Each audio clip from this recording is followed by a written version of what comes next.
Hello मेरे दोस्तों, कैसे हैं आप लोग। सब कुछ अच्छा और बेहतर होगा। आज का एक बहुत ही टॉपिक था, मेरे से कुछ पूछा गया था कि सर पाथवे के ऊपर कुछ वीडियो बना कि पाथवे प्रोग्राम होता क्या है। सो मेरी आपसे रिक्वेस्ट है, अगर आप इस चैनल पर नए आए हैं और ये वीडियो आप देख रहे हैं, अपने व्हाट्सएप ग्रुप और फेसबुक ग्रुप में शेयर कर दो ताकि सभी को इन्फॉर्मेशन सही मिल सके।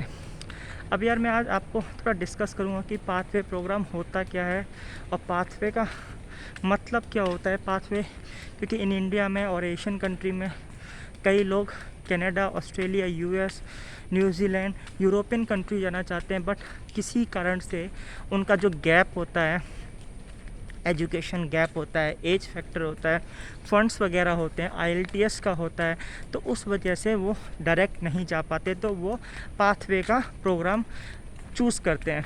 अब पाथवे की रियलिटीज़ क्या है मैं बता देता हूँ। जैसे एक एग्ज़ाम्पल के तौर पे बताता हूँ आपको मैं। आपने कनाडा जाना है, आपकी एज 32 साल की है, आपका 4 या 5 साल का गैप है और आपकी एजुकेशन 12th है या आपने बैचलर कर रखी है, तो आपको कनाडा डायरेक्ट ऐसे इशू नहीं होगा। तो क्या करना पड़ेगा, आपको पाथवे का प्रोग्राम चूज़ करना पड़ेगा। कुछ ऐसे प्रोग्राम होते हैं, अब एग्ज़ाम्पल के तौर पे अगर आप सिंगापुर से कनाडा जाना चाहते हो सकता है, सिंगापुर से ऑस्ट्रेलिया जाना चाहते हो तो भी हो सकता है, लेकिन आपको कुछ प्रोग्राम्स चूज़ करने पड़ेंगे कि कौन सी एजुकेशन। अब देखो एक एग्ज़ाम्पल बताता हूँ मैं। एक चेन्नई में ना एसआरएम यूनिवर्सिटी है। अब एसआरएम यूनिवर्सिटी वो नेशनल टेक्नोलॉजी यूनिवर्सिटी सिंगापुर से और नेशनल यूनिवर्सिटी ऑफ सिंगापुर से अटैच है। सो कहने का मतलब यह है कि अगर आप एसआरएम इंस्टीट्यूट जो डीम्ड यूनिवर्सिटी साउथ इंडिया में आप इंटरनेट से जाके चेक करेंगे, तो अगर वहाँ से आप ग्रेजुएट है, कुछ इंटर रिलेशन और इंटर कल्चर कुछ ऐसा प्रोग्राम होता है कि जो आपको डिग्री मिलती है वो डुअल डिग्री मिलती है। मीन्स आपकी 3 इयर्स की डिग्री है, तो आप 1 साल सिंगापुर में पढ़ाई करेंगे और 2 साल इंडिया में पढ़ाई करेंगे। इसी तरह से कुछ प्रोग्राम्स होते हैं, आपको वो चूज़ यूनिवर्सिटी करनी पड़ती है। अब कहने का मतलब जैसे आपने एमबीए चूज़ करा, कुछ एमबीएज़ ऐसी होती हैं जो आपको 4 कंट्रीज़ में डिफरेंट कल्चर्स पे आपको एमबीए का एक्सपीरियंस देती हैं। जैसे London school of business, SBFS ऐसा कुछ करके है, इंस्टीट्यूट है। अब वहाँ से अगर आप एमबीए करोगे तो जो आपकी एजुकेशन है 3 महीने एशिया, कुछ यूरोप और कुछ यूएस वगैरह में आपका टाइम स्पेंड होगा। उस वजह से पाथवे प्रोग्राम। अब पाथवे प्रोग्राम लोग कैसे होता है कि जैसे आप सिंगापुर में हॉस्पिटैलिटी का डिप्लोमा करने के लिए आए, ठीक है, वहाँ से आपको बैचलर डिग्री करनी है, लेकिन आपको पाथवे के लिए कुछ रिक्वायरमेंट्स हैं वो आपको फुलफ़िल करनी पड़ेंगी यूनिवर्सिटी की तरफ से।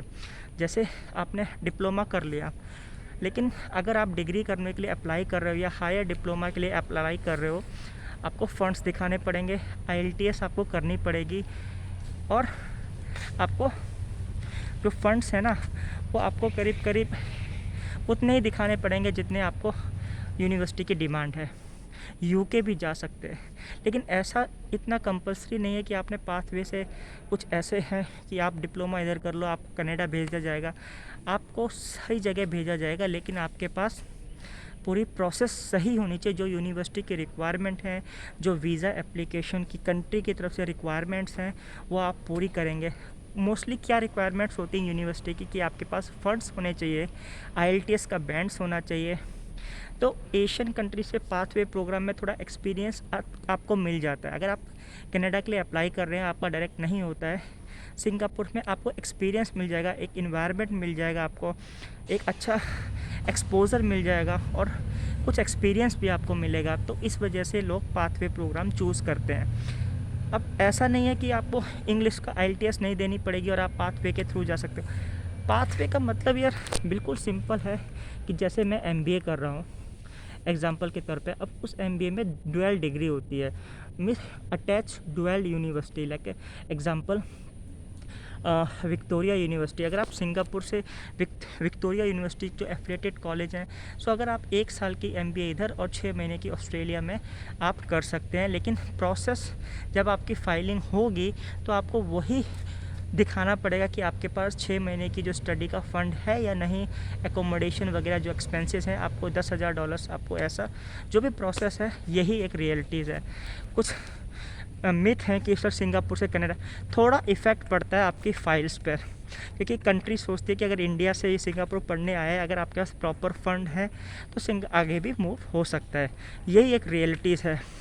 ऐसा कुछ नहीं होता है कि आप सिंगापुर में 1 साल का डिप्लोमा के लिए आपने अप्लाई करा, आपके पास फ़ंड नहीं है, IELTS नहीं है, तो आपका कनाडा का वीज़ा हो जाएगा। ऐसा कुछ नहीं है, आपको रिक्वायरमेंट ये ज़रूरी फुलफ़िल करनी है, ठीक है। यही आपको एक बताना था।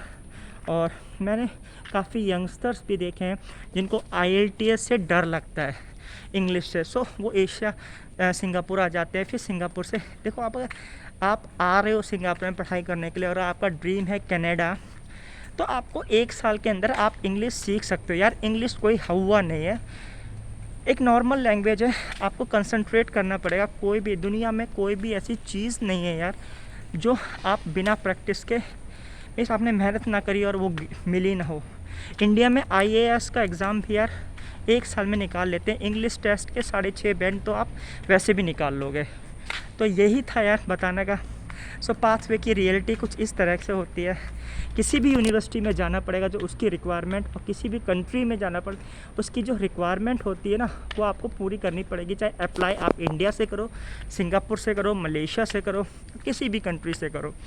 अब एक एग्ज़ाम्पल और था, जैसे लोग साइप्रस का वीज़ा ले लेते हैं, साइप्रस से और भी कंट्री में मूव हो जाते, तो साइप्रस संगन में आता है, उसके बाद वहाँ जॉब वगैरह का आप 28 कंट्री में 27 कंट्री में अप्लाई कर सकते हैं।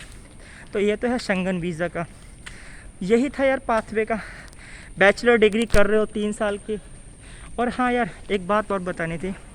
लोग कहते हैं कि सर डिग्री के बाद जॉब, यार देखो किसी भी यूनिवर्सिटी से आप ग्रेजुएट हो जाओ, कहीं से भी हो जाओ, जॉब आपको मिलेगी आपके टैलेंट के हिसाब से, आपके रेफरेंसेस के हिसाब से। ऐसा नहीं है कि आपने डिग्री कर ली आपको एम्प्लॉयर फटाक से आ जाएगा लेने। आपको मेहनत करनी पड़ेगी, रेफरेंसेस करने पड़ेंगे, किस तरह से आपको जॉब मिलेगी आपको फाइंड करना पड़ेगा, ठीक है। चाहे आप कनाडा से ग्रेजुएट हो, ऑस्ट्रेलिया से ग्रेजुएट हो, इंडिया से ग्रेजुएट हो, तो आप में टैलेंट होना चाहिए getting the job. Thank you for watching this video.